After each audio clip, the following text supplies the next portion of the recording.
Brits have more information in case of Russian ex-spy.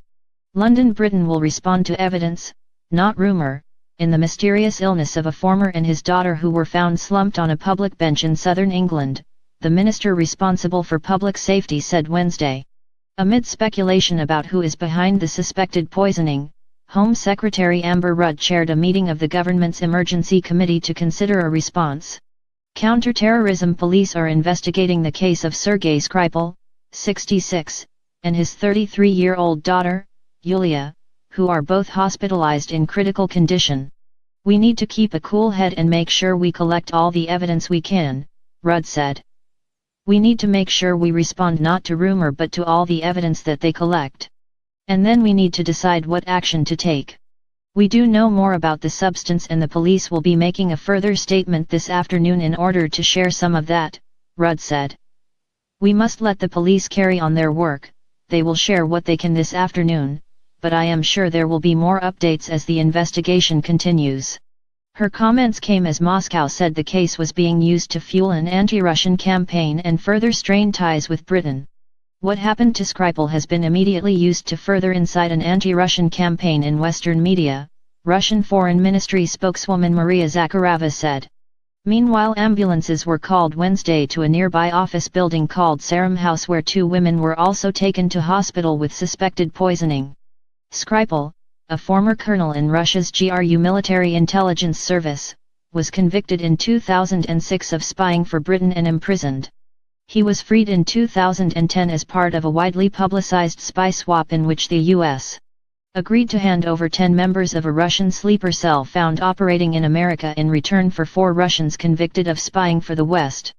He and his daughter were found collapsed on a bench near a shopping mall Sunday in the town of Salisbury, 90 miles, 145 kilometers, southwest of London. Police believe they were exposed to an unknown substance, and a British military research facility is thought to be conducting tests to determine what it is. Rudd said officials will share more information about the substance later Wednesday.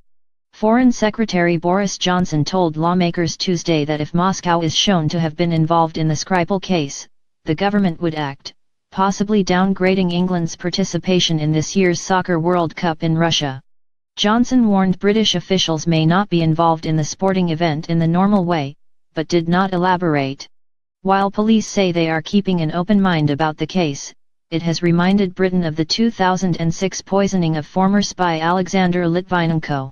A British inquiry into his death found that Russian agents poisoned him by lacing his tea with radioactive polonium-210 and that the killing was probably approved by President Vladimir Putin. Russia has denied any involvement in Litvinenko's death, and this week said it wasn't involved in Skripal's collapse. Litvinenko's widow, Marina, wrote Wednesday in the Times of London that her husband's case made clear to Britain's emergency services that they need to act quickly when someone suddenly falls mysteriously ill. I am happy my story has raised awareness about the potential danger posed by Moscow, and this could help to save somebody's life, she wrote in an opinion piece. British counterterrorism specialists have taken control of Skripal's case from local police trying to unravel the mystery of what happened. The matter has not been declared a terrorist incident. Malcolm Sperrin, the former head of medical physics at the Royal Berkshire Hospital, said it would normally take time for a radioactive dose to become evident. Skripal and his daughter were seen on CCTV walking in the city only a short time before they became ill. If you were to give a dose of something radioactive, that could take many weeks to become clear, he said, unless it were highly radioactive.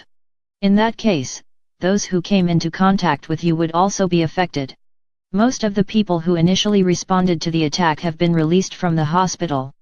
Beyond that, there are too many unknowns to identify the chemical from arm's length, he said. There are a lot of very exotic chemicals, he said.